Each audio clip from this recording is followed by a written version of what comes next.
Welcome to the real world. My name is Cameron, joined by Carson. Hey, glad to be here. We are talking about X-Men, the animated series from 1992. That's right. Ran all the way through 1996. Yep.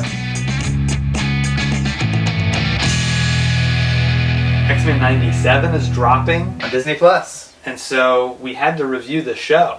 So I rewatched every episode. Okay. Well, I didn't. Well, you've seen it though. You've seen many episodes. I have. I've seen it. Not all. It's a really interesting show. Yeah. I like it a lot. I can't wait to talk more about it. It's the definitive X-Men. To me, it's still the definitive X-Men. I mean, look, we love Evolution. Evolution. We love Evolution. I can't get enough of it. Evolution is probably a better show overall. I think it is. But this isn't about that. it's not as iconic. That's true. This is the most iconic version of X-Men anyone has ever seen. That's right. X-Men Evolution doesn't have the... Yeah, it doesn't have the theme song. I mean, it's got a good theme song, but it's not on the level that this is. This is most people's introduction to X-Men. Most people's Especially introduction to comics was through this show. That's a good point. I think the same is also true for Batman the Animated Series, which was airing around the same time. That's true. They both debuted in 92. I know that's true at least for us. These animated shows got us into comics 100%. and everything. So 100%. But this show is so good. What's so great about it is not just the great theme song, but the characters, the character designs. First of all, the voices are so iconic. Yeah, not just the voice acting, but you're right. The personalities. Yeah, the characterization is perfect. The characterization. Exactly. Of the voices. Exactly. Where it's very over the top. 100%. It's very comic book. It's a comic book come to life. Exactly. It's not trying to be real and gritty. Absolutely. It's just being a silly, fun comic. You're totally right. And I remember just before we were going to see the new Dark Phoenix movie. Well, new. It's not new now. Right. It's been out for like a decade at this point. But we were asked to go see Dark Phoenix, and I remember, I should reread the comic, and I did. I reread the comic, and I'm like, this is really good and weird. Yeah, it's very, very strange. A lot stranger than I expected. Then I watched the animated adaptation from the animated series, and it is almost a word-for-word remake. Beat for beat. It is exactly the same. It's kind of like those 60s cartoons, even before Super Friends. Yeah. Where it was literally just the dialogue from the comics that was like animated, where they would just like make their mouths move a little bit. Right. Well, what's cool about the Phoenix Saga, which is probably the best of the entire series. Yeah, it's definitely one of the more famous arcs. It's 5 parts. Yeah. So it's literally 100 minutes. It's about as long as the Dark Phoenix movie. It's a movie, yeah. It's a movie. It's a full-on movie. It is. And it's the best X-Men movie I think it's ever been made. I'm surprised because the show was really popular in the 90s. It was a big deal. I'm surprised that they didn't make it a movie and give it like a theatrical release. That would have been interesting. Although I guess Batman the Animated Series never really got that either. Yeah, except for Mask of the Phantasm. Well, that's true. That's true. I didn't think about that. Yeah, Mask of the Phantasm. That would have been interesting. But it didn't do very well. Mask of the Phantasm. I mean, it made some money. That's right. It didn't really make a lot. So yeah, comic book movies at the time weren't as big. That's when Tim Burton's Batman series had dropped off. Batman Forever, Batman and Robin flopped. You know, and so it's true. And it would have been a weird movie. It would have been extremely weird. Yeah, I don't think it would have had the wide acclaim and reception. But another great thing about the show is the social commentary. Oh yeah, which is for sure all over this. That I think is it's always been a part of X-Men. Exactly. Since Stan Lee created it, it was all about the civil rights movement and all that stuff. Yeah, it's baked into the DNA of the series for sure. And they lean into that. They don't shy away from it, which I was surprised by and I really enjoyed. It gets wacky though, like you mentioned. Very wacky. It gets insane. Mojo Vision. I mean, Mojo is crazy. You've been watching this for how long was it taking you to watch the entire series again? You've watched it pretty quick. Yeah, about a month. Yeah, in just a few weeks. Yeah. I remember just coming in and random episodes and just Pteranodon Man. Oh yeah. And like business suit guy in the jungle fighting laser robots. Like it's crazy. It's crazy. Kind of like insane thing. They go to space. I mean, it gets wacky. Yeah. Like they meet all kinds of alien creatures. Like you were talking about Mojo World. That's a big Mojo is a crazy idea for sure. But they do a great job with it. They do. Well, it works. It works because it's so faithful. Yeah. And that's actually my biggest problem with the show. I mean, obviously you have some budgetary restraints later in the series that it's kind of infamous Fox wasn't putting the money behind this like Warner Brothers was with Batman. Exactly. Where Batman the Animated Series only got better as it went along, and only got more money and branched out into what is now the DC Animated Universe. Right. X-Men kind of fell off in terms of support. Yeah, the final season, which we'll get to, but the final season is definitely the worst. They changed the theme song slightly. Yeah. The character designs get weak, and the animation gets weak, and even the voice acting kind of falls off a little bit. But wanted to mention a few of my favorites. I already mentioned the Phoenix storyline, which is my favorite of all time. There's a great episode that follows that up, which is Cyclops leaving the X-Men. It's called No Mutant is an Island. Wow. And it features a villain a lot of MCU fans know from the Daredevil, or from the Jessica Jones series, the Purple Man. David Tennant is in X-Men. Who knew? He's there. Very cool. It's not him, but it's he would character. have been like, a teenager. Right. But this kicks off with a great storyline, which is the Night of the Sentinels. Okay. It's a great in because Jubilee is our in. She's our audience surrogate. Let me just say, I love X-Men Evolution. Sure. I love it. It's great. But Spike cannot hold a candle to Jubilee. I agree. Jubilee is my favorite X-Men, maybe ever. Right. I like Shadowcat better in Evolution. Shadowcat is excellent. She kind of is the Jubilee of that show a little bit. X-Men Evolution is interesting because it takes a lot more influence from the movies at the time, because it's a 2000s show. True. So there's a lot more. They have the black suits. They've got the, little but there darker. Is some color in it. But yeah, you're right. Well, there is. But it's not like this show, where it's like super bright, vibrant yellows, They're greens, not wearing, blues. you can kind of see here, they're not wearing the blue and yellow, it's black. It's black and yellow. They each have like kind of a hint of like their old costume, but it's not as flamboyant as it is here. Exactly. Yeah. So, and it's subtler. And X-Men Evolution is a high school show. They're all high school aged. Exactly. And they're going to a real high school, trying to hide their abilities. Right. The secret identity thing is there. It's more of a high school. This doesn't have that. Right. This is all at Xavier's mansion. Exactly. And they're going on wacky missions. Except for Jubilee. Jubilee's the only teenage character. True. But we really only get that in Night of the Sentinels. Sure. Like she's at the mall and doing the whole thing. Of course. Moving forward, she's with the team. She's sometimes on missions with them. Yeah. But she's such a fun character. I just love her design is incredible. She's got the raincoat. Her power is awesome. So cool. She can shoot fireworks from her hands.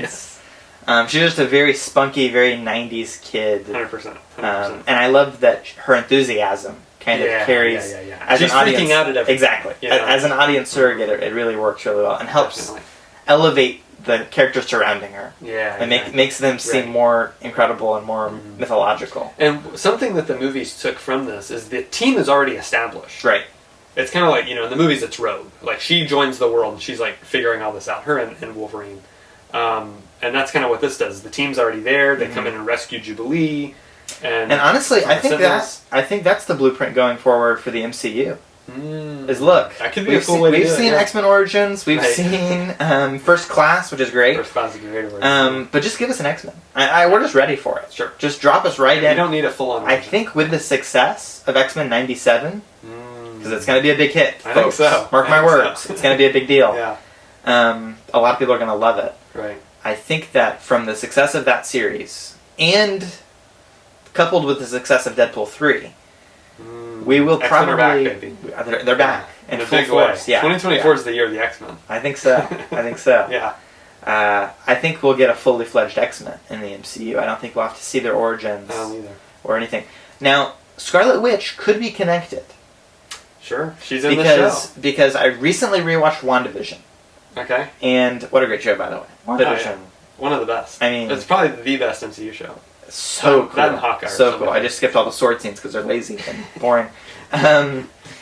But what was cool is she is a mutant in that show. It's confirmed that she's a mutant. Right. And it's hinted at that she will be responsible for big things in the future. Right. And that's kind of even more alluded to in Multiverse of Madness. Yeah. She's starting to deal with multiversal problems and in the context of the series, in isolation, it sounds like it's just talking about her kids. Right. But as comic fans, we kind of know. Obviously, there's the "No More Mutants" is a famous line from the comics House of M changed everything. House of M, of course, is a huge storyline. Great. But I think that she's our gateway into the MCU X-Men. I wouldn't be surprised. Miss Marvel's a mutant. I mean, we've got mutants already. They've already thrown that word around. Mm-hmm. We've heard the theme. That's right. Doctor Strange. Multiverse of Madness. Yeah. So yeah, they've set it up pretty well. Back to the X-Men animated series. Of course. Enter Magneto is a great episode from season 1 where he's introduced the Unstoppable Juggernaut. He's great in that show. Juggernaut. Have we ever had a good Juggernaut in live action? No. I don't think we ever have. Definitely not. His character is so interesting as a total. Well, there's a later episode where we get into Professor X and Kane Marco, his stepbrother, who becomes Magneto or Juggernaut. Juggernaut, yeah. It's fantastic. It is fantastic episode. It is really interesting story, and I think that's elaborated on even more in X-Men Evolution. Absolutely. They do a great job with his character. Super good. For sure. Yeah. I know I keep talking about X-Men Evolution. This is an X-Men 90s topic. It's a great show. People need to check it out. I love X-Men Evolution. Days of Future Past, introducing Cable, one of my favorite characters. Excellent. A lot of these are two-parters, too. They would do the two parts, so they have unless you're Dark Phoenix, then you get 5 parts. Exactly, absolutely. The Final Decision is the finale of Season 1, where the X-Men Magneto fight Master Mold and the Sentinels, which is a great kind of full circle, thing. Beast has this whole storyline where he's in prison. Yeah. Senator Kelly's a big part of that. So Season 1's really solid. 13 episodes. It's really good. By the way, these DVDs, I think it was the last time it was released on physical media, and Disney Plus, both have them out of order. Really? All the episodes are out of order. See, that's the thing with animated series. And so annoying. Funny story, actually. That's kind of how I met my girlfriend, was through a series of talking about shows released out of order. Oh, really? Because she was watching Clone Wars, and it was out of order, and she didn't know. Yeah. And I'm like, oh, you've got to... And that's how we started talking, so I got to remember. But anyways, animated series are released out of order very frequently, to a shocking degree. Yeah, especially back in the day. Yeah. It was just... wacky, random stuff. I just recently... Like the Cyclops episode I was talking to you about? Right. That's in like Season 5. Really? It's supposed to take place right after Dark Phoenix Saga. Interesting. It's like I'm like watching the end of Season 4, I think it was, and I was like, what's going on here? Crazy. It's good that they always have previously on X-Men. Right. Because if not, you'd be totally lost. Absolutely. So, absolutely. Yeah, that's a good point. I remember rewatching the MTV Spider-Man series. Okay. And that is so out of order. Really? Because I watched it straight through, like you would assume you would. And I'm like, this makes no sense. It's like every episode's totally in isolation. Right. And then I'll get an episode calling forward, like foreshadowing something that's already happened. Like very confusing. Yeah. And I looked it up, and they're totally out of order. Yeah, I'll go through the watch order at the end of this video, but let me get through a few of my favorites. Till Death Do Us Part. Okay. Jean and Scott getting married. Of course. Wolverine, angry, fighting Cyclops in the danger room. I love robot that. version One of my Cyclops. favorite scenes in the show. Good. So good. Externally Yours, which is Gambit's storyline. The Thieves Guild, the Assassins Guild, all that's covered. So cool. Yeah. So cool. We would get a great Gambit movie. Oh man. It'd be cool. I'm dying for it. A Rogue's Tale, which is Rogue's origin story. Is that one called Rogue One? It's called A Rogue's Tale. That's what it's called. Beauty and the Beast, which is a really fun with Beast, and he gets a love interest. Reunion, which is Professor X reteaming with Magneto for the first time in years. Right. Trapped in Season Land together without their powers. That's right. I remember that episode. It's so good. It's very Kazar's cool. introduced. Yep. Kazar and Zabu. Season 3 has a great one, Out of the Past, which is Wolverine's origin, and it brings in Lady Deathstrike. Can't get enough Wolverine origin. We've had so many Wolverine origins. We've had probably more Wolverine origins than Superman origins. We might actually. That's a good point. I already mentioned the Phoenix Saga, 5-parter is fantastic. Again, No Mutant is on Island. Cyclops is my favorite X-Man, so that was a great episode. Great. Cold Comfort, Iceman comes back. It covers the whole origin of him being one of the founding members. Cool. Covers all that. That's really cool. And he has to re-team with the X-Men to fight off a gang of mutants called X Factor. Really I'll tell you, there's so many great characters in the show that are done so well. Some of my favorites are Nightcrawler. Love Nightcrawler. The Nightcrawler episode, I was just about to get it. That's in Season 4. Yeah. The Nightcrawler episode is so good. It might be my favorite standalone episode. Right. That's what I was going to say. I think it's my favorite episode of the series. He preaches the gospel to the X-Men. I know. Wolverine of all characters. Wolverine of all characters becomes the most repentant It's great. It's so cool. I mean, Gambit's still a skeptic, of course. Of course. You have to have that. You have to have that. Because the X-Men, they are a diverse cast of characters, and they're meant to be. Absolutely. They don't always agree, but they always work together as a team. That's kind of their whole thing. It's one of the best episodes. 100%. It's super cool. And Nightcrawler is a character I love. Oh, he's I love what they do with him in X-Men Evolution again. Definitely. His relationship with Rogue is really interesting, and their shared relationship is very cool. 100%. A couple more episodes I like from episode 4. One Man's Worth, which is a Professor X focused story. It's a time travel story. Very cool. Good. Very cool. Family Ties introduces Scarlet Witch and Quicksilver to Magneto. Oh, now there are a lot of other superhero cameos in X-Men, aren't there? There are. Yeah, I'm about to get to a big one. Okay, all right. Beyond Good and Evil. Okay. Apocalypse. Of course. Great Apocalypse storyline. So good. Then we have the final season where we meet a character called Warlock. Okay, love Warlock. One of my favorite characters. He's like this robot guy. Yeah. From another planet. It's called the Phalanx Covenant. Okay. It's a really interesting storyline with him and Beast is the main team up. Beast is another one of my favorite characters here. Very cool. Very cool. Jubilee's Fairy Tale Theater. It's one of the silliest episodes, but it's so much fun. Yes, it is. And then we get Captain America. That's right. Shows up. It's a great team up with him and Wolverine in World War II fighting Red Skull. It's really cool. It's an excellent episode. It's one of the best of the final season. The final season's a little hit or miss. It is, because again, that's when the budget dips, so the animation quality is kind of low. The redesigns aren't as good. But the final episode of this show, Graduation, is such a good episode.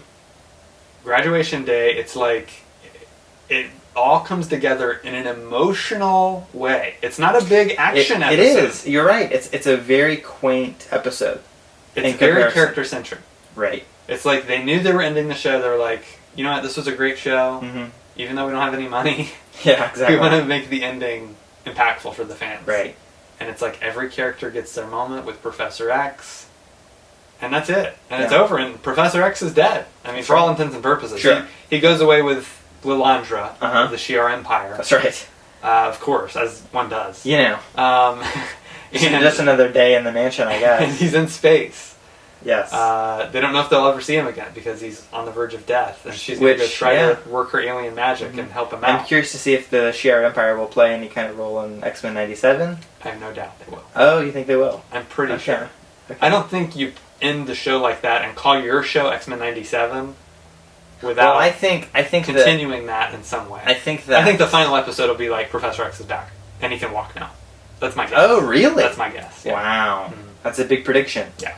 I disagree. I think that the point of X-Men 97, as far as I can tell, is an X-Men without Professor X. Well, yeah, I think the whole, final episode of the season. Okay. Might even wait till season, hint at it in season 1 and wait till season 2 to actually bring Professor X back in. That's possible. But yeah, I think this show is going to be cool because it's going to be no Professor X. Magneto's going to step up. That's right. From what we've seen. Which it actually makes sense watching Graduation Day. Because when that was teased as an idea in 97, like the trailer and the promotional material, I'm like, Magneto leading the X-Men? I don't know. He's their antagonist the whole show. It's a weird idea. It's a weird idea. It's like Doctor Doom. It's like Doctor Doom leading the Fantastic Four. You know what I mean? It's kind of weird. I don't think it's quite that. Sure. Because he's such a villain. He is. And Charles and Eric. They always have such a great relationship. Exactly. They always play chess. Right. Exactly. In the movies. In the movies they do. For sure. In the show they actually talk and they do. Survive in the Savage Lands together. They fight a lot too, though. That's true. There's a lot of battles between the X-Men and the Brotherhood. Yeah, but I think it'll be interesting to see Eric's kind of step up in that role, and to see the X-Men respond to that, what it'll be like. Yeah. Obviously, in the trailer, it's like the X-Mansion was left to Eric in his will. Exactly. So it's like he is left the inheritance. Yeah, 100%. And that's interesting. Yeah, I think it's a great way to kick off this new series. Right. Continue the story. There's going to be a lot of conflict. It's going to be very interesting. So I'm excited about it. Again, it was a joy rewatching some of these episodes. Some of them I didn't remember at all. Some of them I totally remembered. Yeah. As soon as it started. That's great. So it was a lot of fun. So we want to know what your thoughts are on X-Men the Animated Series. Let us know in the comments down below. Are you excited for X-Men 97? It's dropping on Disney Plus today. Which is really exciting. So we're going to be watching those episodes. We'll give you our review of those on the channel very soon. All right, so the watch order for X-Men the Animated Series. Okay. If you want to rewatch the show and you don't want to do it out of order like I did on right. these DVDs, which are just, it's a mess. What I'm going to do is I'm actually going to post this in the description of the video so I don't have to name off every episode and episode title. Right. Check that out down below. It's very helpful when you watch these in order, especially certain episodes that play into one another. Right. So I'll leave that in the description. If you guys have any, see any mistakes, let me know. It's 76 episodes. It's a lot. So like I said, I watched it in about a month. You're only 20 minutes, so you can watch 2 or 3 or 4. That's true. I'm so used to episodes of TV being hour long now. I know. I'm so used to that. Yeah, it's wild. So check that out down in the description. And make sure you hit the like button, hit subscribe, hit the bell so you get notified of all our videos. And we'll see you next time right here on The Real World.